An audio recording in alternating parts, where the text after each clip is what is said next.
Chapter 23. The Preacher. He had watched them all afternoon. Pilgrims, Jews coming to Jerusalem to celebrate the Passover in 2 days. In steady streams they had come from every direction, long lines of donkeys and camels and people on foot. When the city was filled from wall to wall, they began to camp outside in the Kidron Valley, the Tyropoeon Valley, and on its closest side around the Pool of Serpents. Amon had watched all this from atop the hill. From here he could see all of Jerusalem and the mountains beyond. Even now, late at night, he could make out the lines of the wall, the buildings, and the temple. Outside the walls, there were hundreds of campfires and families who settled in for the night, celebrating their holiday. When the wind was just right, he could even hear the music and the singing. But none of this interested Amon. He watched it as he might watch ants building a nest. It was a thing that was, not a thing to be interested in. Where Amon sat was the flat top of a boulder, just as the crest of the hill. He hadn't moved from the spot all afternoon and evening. He considered that he might never move again, though he did wish he'd brought a skin of water with him. What pinned him in place was not a rule or an order or even a desire. What pinned Amon to this rock overlooking his home was despair, hopelessness, and fear. Even before he'd reached the top of the hill, Amon had started praying to Jehovah. He wasn't sure if God could hear a prayer from a place that had no altar, but there was no altar to pray at the top of the hill, and Amon figured a God should be able to hear a prayer from anywhere. Now, late at night, with the city celebrating and his father sitting in prison, Amon continued his prayers. He prayed for his father, he prayed for his family and friends. He prayed that the Messiah would really come and that Caiaphas and all those like him would be stripped of their power. Hour after hour Amon prayed, stopping only when he'd run out of words. Soon the words would come back to him and he would begin praying again. Sometime in the night he fell asleep. When next he opened his eyes, Amon blinked at the glaring sunlight. He sat up slowly, his body aching from the hard rock which had been his bed. Hunger and thirst reminded him he'd already missed 2 meals, and somehow the sunlight made God seem a little closer. Maybe his prayers of the night were doing some good. He stretched and yawned, then started to climb back down the hill. It was then that he heard the voice. From somewhere below, Amon calculated, not far, not near. He continued more slowly, trying to make out the words. It sounded like a speech or a teaching. At last Amon reached the top of a boulder, just the height of a tall building above the plain. From there he saw the back of the speaker, a man, around the corner to his left and below him. The man was sitting atop another boulder, speaking to a crowd of people stretched from the base of the hill clear to the city wall. Amon looked around and found that he was stuck. He would either have to climb down past the speaker and interrupt the proceedings or stay where he was. There was no other route to the ground. With a sigh, Amon sat on his boulder and waited. As he thought through the arguments with his mother and Tamar, the words of the speaker around the corner of the hill began to drift into his thinking. The teachers of the law and the Pharisees sit in Moses' seat, so you must obey them and do everything they tell you, the man was saying. I've done that all my life, Amon thought, but now I find out they are lies. Obviously, this man doesn't know what he's talking about. Amon kept listening. But do not do what they do, the speaker continued, for they do not practice what they preach. Amon's head snapped up. Had he heard correctly? Someone preaching against the priests? He strained to listen now to hear the words of the man over the noise of camels and donkeys and children playing. They tie up heavy loads, the speaker said of the religious leaders, and put them on men's shoulders, but they themselves are not willing to lift a finger to move them. Everything they do is done for men to see. Amon could not believe his ears. Did this man not know that speaking such things against the priests could get him killed? They loved the place of honor at banquets and the most important seats in the synagogues. They loved to be greeted in the marketplace and to have all men call them Rabbi. Amon stood now curious to see who this man was who would speak out against the most powerful Jews in Jerusalem. He leaned far out over the edge of the boulder until it seemed as if he would surely fall to the rocks far below. But all he could see was the back of the man, an ordinary Jew who seemed very relaxed and in control. Obviously he does not know the danger he's in, Amon thought. The greatest among you will be your servant, the man was saying. For whoever exalts himself will be humbled, and whoever humbles himself will be exalted. Amon stumbled back and sat hard on the rock. Such words! Such words as he had never before heard. To preach such a selfless life, a life of service instead of selfish gain. Amon had never heard such a thing, but instantly he knew the wisdom of those words.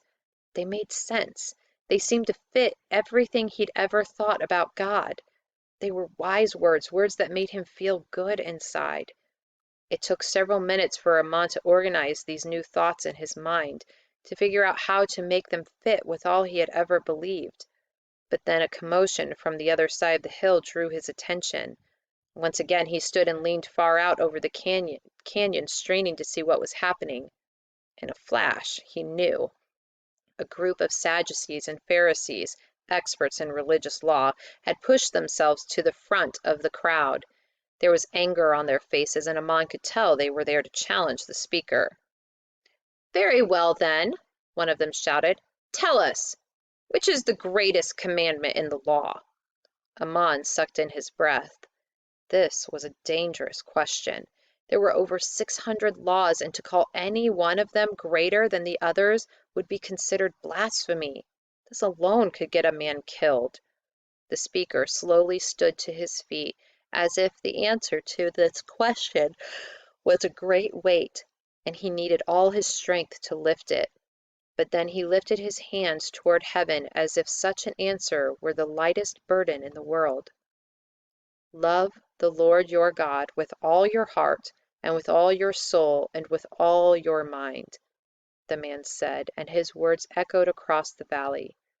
"This is the first and greatest commandment, and the second is like it. Love your neighbor as yourself. All the law and the prophets hang on these two commandments." There was a stunned silence for a moment, then a great cheer began to rise from the crowd. The words of the man had stumped the religious leaders.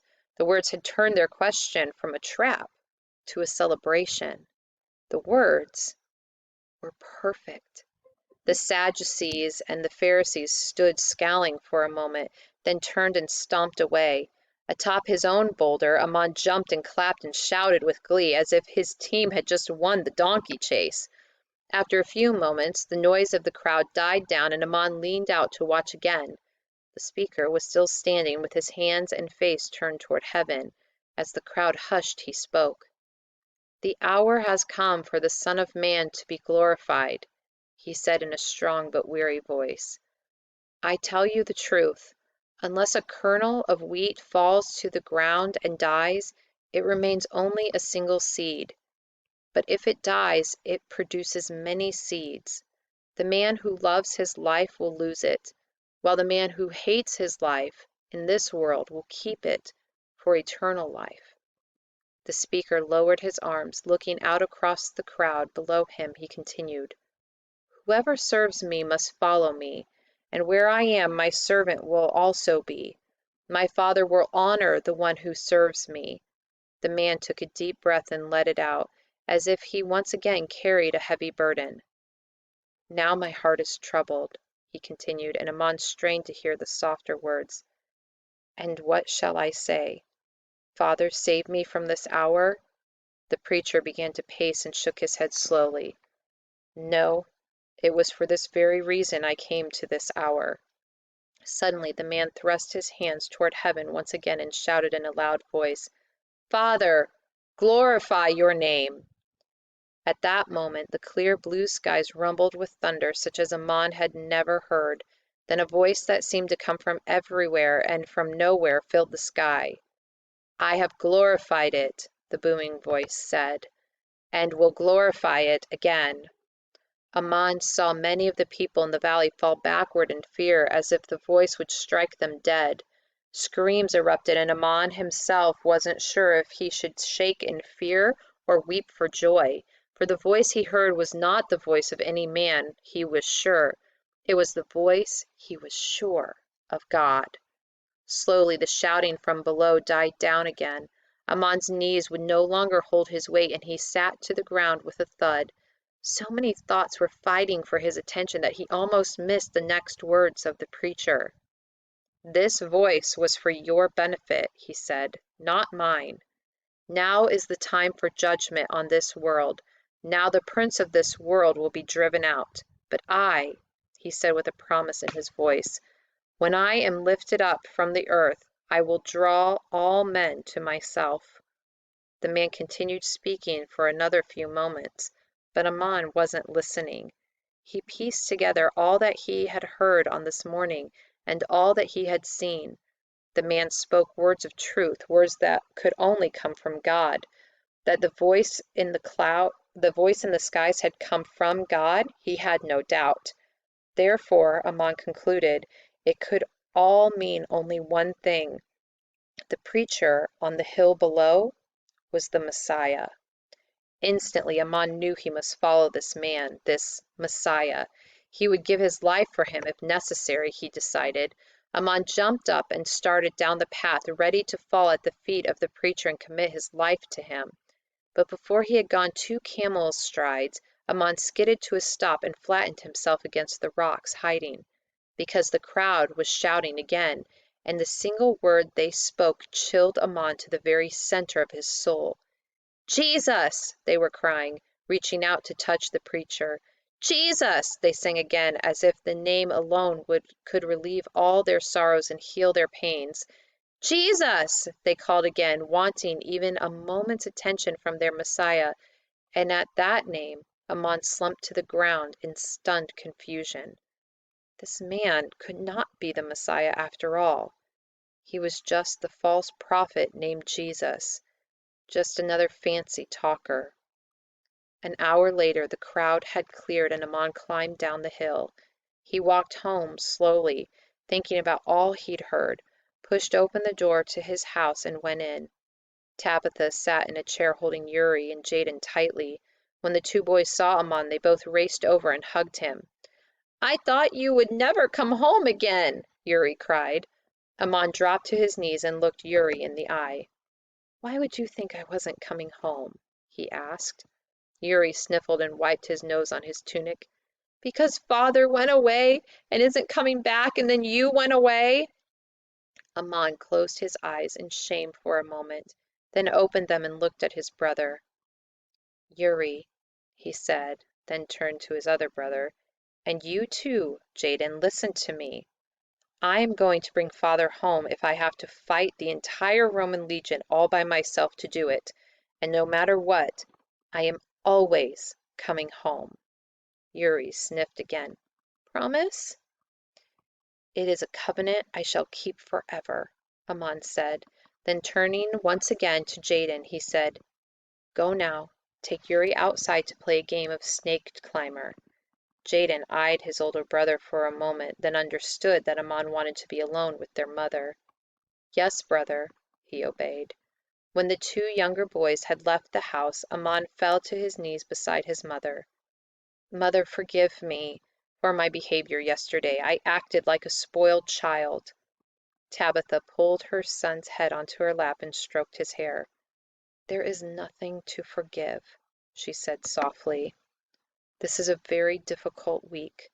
Amon tried to hold back his tears, tried to act as he thought a man should, but could not. The truth was that he was scared to death for his father. "All my life," he said through his tears, "I've been able to work things out the way I wanted, to solve every puzzle and fix every problem, to keep everything in its place. Now," he added with a sniffle, "nothing I do makes any difference." Perhaps that is just the place Jehovah wants you, Amon's mother said softly.